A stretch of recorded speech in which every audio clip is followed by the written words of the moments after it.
महाराष्ट्र के सतारा जिले का एक पुराना गांव लोडवाड़ी। गांव के किनारे एक टूटी हुई हवेली खड़ी थी जिसे अब लोग दूर से भी देखने से डरते हैं। कहते हैं यहां कभी दो सगे भाई रहते थे, शिवानंद और सदानंद।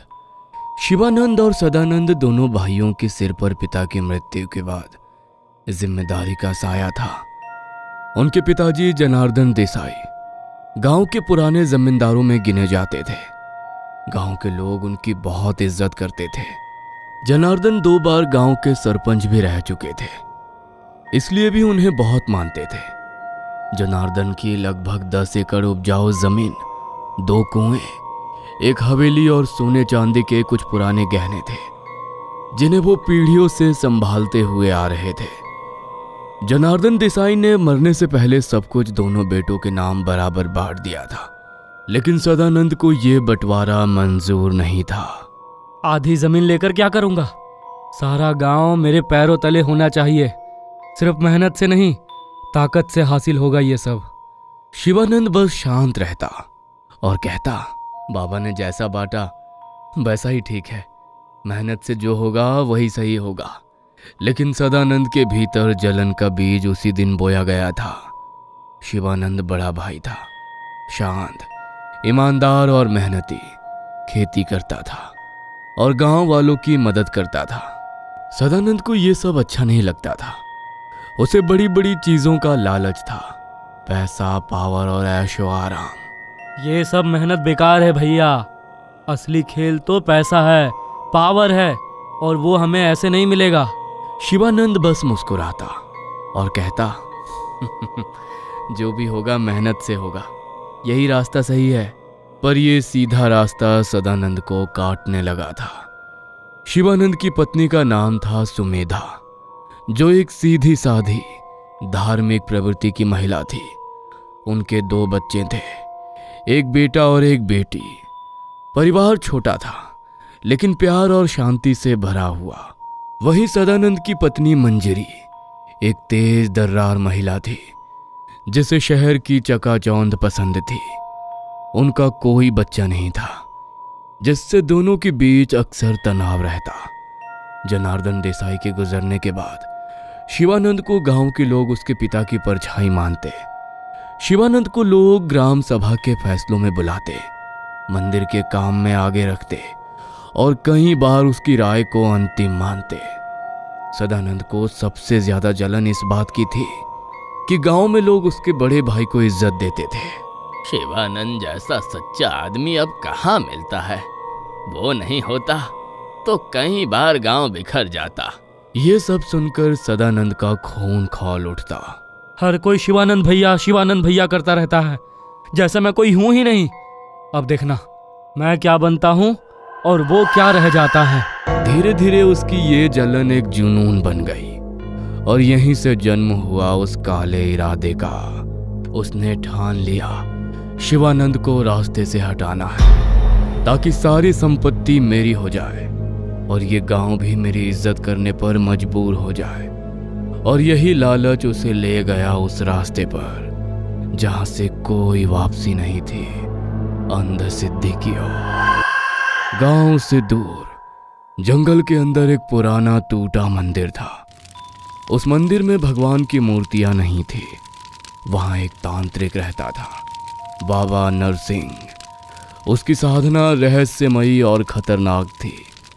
उसे लोग अंध सिद्धि बाबा कहते थे।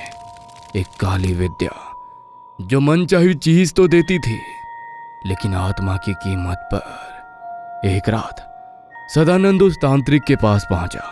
बाबा जैसे पहले से ही उसकी प्रतीक्षा कर रहे थे। जैसे ही सदानंद ने कदम रखा, बाबा ने उसकी तरफ देखा और बोले, तेरे मन में बहुत कुछ चल रहा है, शिवानंद को हटाना चाहता है ना? सदानंद चौंक कर बोला, आपको कैसे पता?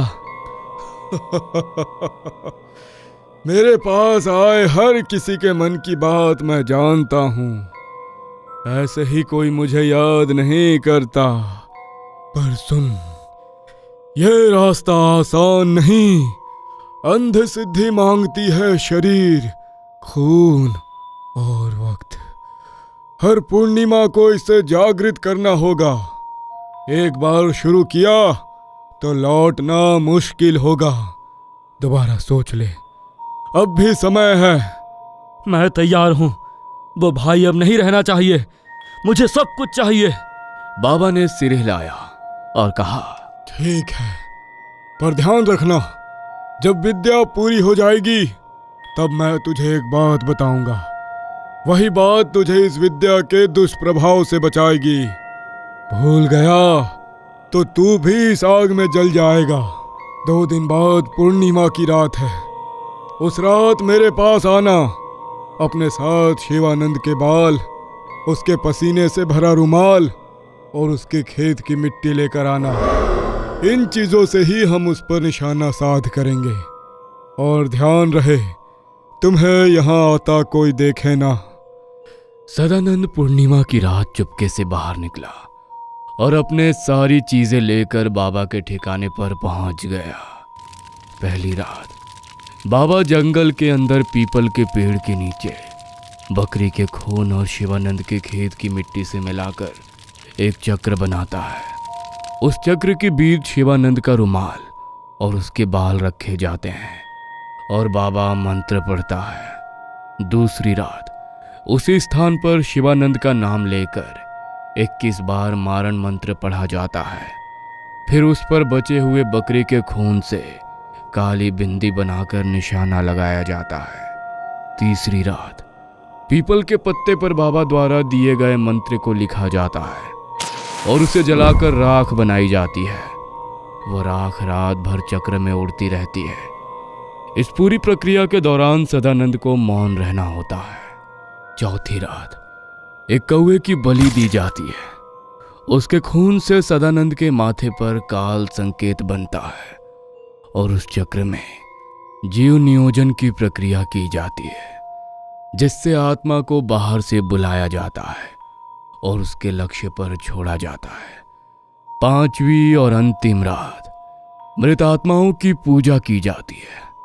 एक विशेष हवन होता है जिसमें पीली सरसों, नींबू, हड्डियों का चूरन और पीपल की सूखी छाल डाली जाती है और इस हवन के धुएं से आत्मा को शक्ति दी जाती है और वो शक्ति लक्ष्य के शरीर में प्रवेश करती है।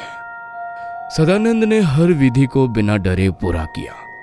हर रात के बाद उसका चेहरा और चाल बदलने लगी थी, जैसे उसके अंदर कोई ऊर्जा भरी जा रही थी।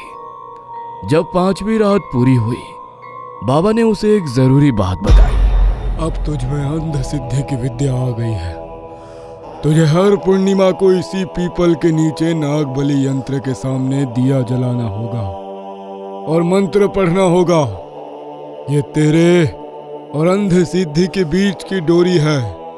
अगर तू ये भूल गया तो अंध सिद्धि तुझसे सब कुछ ले लेगी। अब तू घर जा सकता है और जाते समय पीछे मुड़कर मत देखना।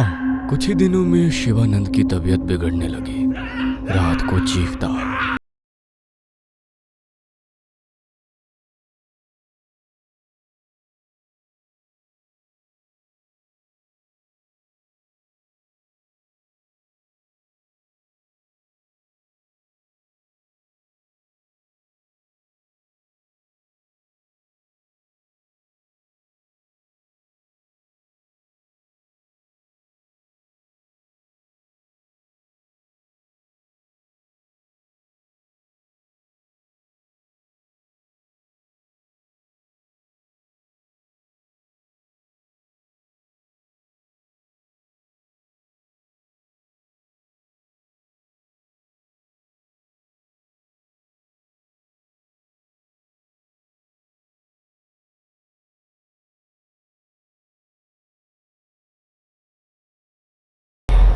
वो चला गया। जैसे ही उसकी चिता बुझी, सदानंद ने तुरंत कागजी कार्रवाई शुरू की। उसने सारी जमीन अपने नाम करवाई, हवेली और गहनों पर कब्जा कर लिया। कर्मचारियों को रिश्वत देकर उनकी मदद से उसने सारी वसीयत बदलवा ली। अब सब कुछ मेरा है और शिवानंद का परिवार वो भी बाहर जाएगा। उसने सुमेधा और उसके बच्चों को हवेली से निकाल दिया। इस घर का मालिक मैं हूँ। तेरा पति अब नहीं रहा, इसलिए तू अपने बच्चों के साथ यहाँ से निकल जा। मंजरी ने एक बार भी विरोध नहीं किया। वो भी अब खुद को रानी समझने लगी थी। अब सदानंद नई गाड़ी में घूमता, सोने की चैन पहनता और शहरों में मौज करता। वह गांव वालों के सामने भी घमंड से पेश आता। कई बार जानबूझकर ग्राम सभा की बैठकों में जाकर अपनी राय थोपता, छोटे किसानों की जमीन पर दबाव डालता और यहाँ तक कि मंदिर के कार्यक्रमों में पैसे देकर अपनी शान दिखाता। अब इस गांव का असली राजा मैं हूँ। शिवानंद जैसा सीधा साधा आदमी सिर्फ लोगों की दया से जीता था। मैं ताकत से राज करूंगा। धीरे धीरे वो अपने ऐशो आराम और शराब के मोह में इतना डूबता गया कि उसे ये भी याद नहीं रहा कि उसे ये सब कैसे मिला था। पूर्णिमा दर पूर्णिमा बीतती गई, लेकिन पीपल के नीचे दिया जलाना और नाग बलि यंत्र की पूजा सब छूटता गया। बाबा नरसिंह की चेतावनी अब बस एक भूली हुई बात थी और अंध सिद्धि इंतजार कर रही थी अपने हिस्से के लिए। अंध सिद्धि की पूजा हर पूर्णिमा को करनी थी, लेकिन अब सदानंद के जीवन में सिर्फ ऐश, घमंड और नशा बचा था। एक रात उसने देखा घर की दीवारों पर अजीब लाल रंग के हाथों के निशान पड़ने लगे, जैसे किसी ने खून से सने हाथ दीवार पर लगाए हो। एक रात सदानंद ने सपना देखा, धूल से घिरे खेत और बीच में शिवानंद की सड़ी हुई लाश पड़ी थी। उसकी आंखें गड्ढों में धसी हुई थी, चेहरा गल चुका था और होठों से काले कीड़े निकल रहे थे। पूजा कभी करना साहे रे सदानंद। सदानंद डर के मारे पीछे हटने लगा, लेकिन तभी उसके सामने उसका अपना ही चेहरा, पर गल चुकी त्वचा, आंखों से काला खून बहता हुआ और होठ जो फटे नहीं बल्कि सील दिए गए थे। उसका ही विकृत रूप जिसे वो सपनों में भी नहीं देखना चाहता था। और वो रूप धीरे धीरे मुस्कुराया और बोला, तुझ्या आत्म्याची वेला झालिया है। अगले ही पल सदानंद चीखता हुआ बिस्तर से उठा, पसीने से तरबतर। अगले दिन जब उसने शर्ट उतारी, मंजरी ने देखा उसके शरीर पर जलन शुरू हो गई। पीठ पर नाखूनों से खरोच के निशान पड़े थे। मंजरी के कहने पर उसने मंदिर के पुजारी को घर बुलाया। उस पुजारी ने कहा, सदानंद भाऊ, पूर्णिमा की रात पीपल के पास पूजा करनी होगी। आपके घर की स्थिति भी आजकल अजीब लग रही है। पर सदानंद हंसकर टाल देता। काला जादू मैंने किया है, उसे मैं ही चला सकता हूँ, किसी पूजा की जरूरत नहीं। अब असर बढ़ने लगा। एक रात 2 बजे उसकी आंख खुली। उसने देखा टेबल पर चाय का जूठा कप और राख पड़ी हुई है, और घर में हो रही घटनाओं की वजह से नौकर भी नौकरी छोड़कर भाग गए। और फिर अंध सिद्धि पूरी तरह से जाग उठी। ये सदानंद के जीवन की सबसे भयानक रात थी। हवेली से अचानक जोर जोर से चीखें सुनाई देने लगी। गर्भवती मंजरी अस्पताल में थी। घर में सदानंद अकेला था। दरवाजे अपने आप जोर से बंद हो गए। खिड़कियों से हवेली में हवा भर गई और लाइटें फड़कने लगी। सदानंद जमीन पर गिरा हुआ था। उसका चेहरा डर के मारे पीला पड़ चुका था। वह जोर जोर से चिल्ला रहा था, माफ कर दो शिवानंद भैया, माफ कर दो, मुझे माफ कर दो। पर कोई नहीं आया। पूरा घर जैसे किसी अंधेरे भंवर में डूब गया था। और ये सब यहीं तक नहीं रुका। अंध सिद्धि ने अब उसके पूरे घर को निगलना शुरू कर दिया था। अस्पताल में मंजरी को बच्चा हुआ, लेकिन बच्चे के जन्म लेते ही मंजरी को खून की कमी हुई। उसकी हालत बहुत खराब हो गई। उसकी सांसें टूटने लगी। डॉक्टर ने चेक किया, लेकिन तब तक बहुत देर हो चुकी थी। मंजरी दम तोड़ चुकी थी। बच्चा बचा तो था, पर मां के बिना कमजोर और असहाय था। और सिर्फ 3 दिन के अंदर उस मासूम की भी मृत्यु हो गई। अब सदानंद पूरी तरह टूट चुका था।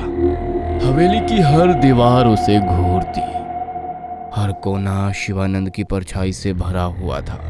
उसने शराब, शोर और दिखावे से अपने डर को दबाने की कोशिश की, पर एक रात जब फिर से लाल निशान दीवार पर पड़े और उसी रात एक अजीब सी आवाज उसके कान में आई, दिया कहाँ है रे? नागबली का दिया, तू भूला है मुझे, अब मैं तुझे नहीं भूलूंगा। घबराकर सदानंद अंधेरे में भागते हुए तांत्रिक नरसिंह के पास पहुंचा। बाबा, बाबा बचा लो मुझे, मुझसे भूल हो गई। मैं सब कुछ करने को तैयार हूँ, बस इसे मुझसे दूर कर दो। बाबा की आंखें बंद थी। उन्होंने धीरे से आंखें खोली और कहा, मैंने तुझे अंध सिद्धि प्राप्त करने से पहले ही कहा था कि इसे संभालना आसान नहीं होगा। इसकी खिदमत में अगर कोई चूक हुई तो ये सिद्धि तुझे नहीं छोड़ेगी। अब मैं कुछ नहीं कर सकता। उस रात सदानंद पूरी तरह टूट चुका था। अंध सिद्धि अब उसके सिर पर सवार थी। उसका शरीर कांप रहा था। दरवाजे अपने आप बंद हो गए और परछाइयां उसके चारों ओर घूम रही थी। धीरे धीरे अंध सिद्धि ने उसे मानसिक रूप से इतना कमजोर कर दिया कि उसने खुद से ही मुक्ति मांगनी शुरू कर दी। आधी रात को हवेली में अचानक एक जोर की चीख गूंजी। सुबह जब गांव के लोगों ने दरवाजा तोड़ा तो सदानंद की लाश फर्श पर मिली। उसकी गर्दन साड़ी से लटक रही थी, लेकिन सबसे डरावनी बात यह थी, उसका चेहरा सूजा हुआ नीला पड़ चुका था और उसकी आंखें पूरी खुली थीं, जैसे वो कुछ बोलना चाहता था पर बोल नहीं पाया। उसके मुंह से काली राख निकल रही थी और पूरे कमरे में एक सड़ी सी गंध फैली हुई थी। जब सदानंद के प्राण निकले उसी वक्त जंगल में अपने ठिकाने पर बाबा नरसिंह ध्यान में बैठ गए। उन्हें कुछ असहज महसूस हुआ। उन्होंने अपनी साधना शुरू की। जैसे ही उन्होंने आंखें बंद की, उन्हें एक धधकती हुई परछाई दिखी। जलती हुई आत्मा, तड़पती हुई, काली लपटों में घिरी हुई, वो सदानंद था। जो बीज तूने बोया था वो अब फल बन चुका है और उसका स्वाद तू अकेले ही चखेगा। उन्होंने एक गहरी सांस ली और कहा, अंध सिद्धि फिर से अपना हिस्सा ले गई। काला जादू शक्ति देता है, पर उस शक्ति की कीमत आत्मा से चुकानी पड़ती है। ये कहानी आपको अच्छी लगी हो तो हमें सब्सक्राइब करें। हमारा इंस्टाग्राम और फेसबुक पेज जरूर फॉलो करें। अगर आपके पास ऐसी ही कोई कहानी हो तो हमें कमेंट बॉक्स में भेजें। हम कोशिश करेंगे कि अगली एनिमेटेड स्टोरी आपकी होगी।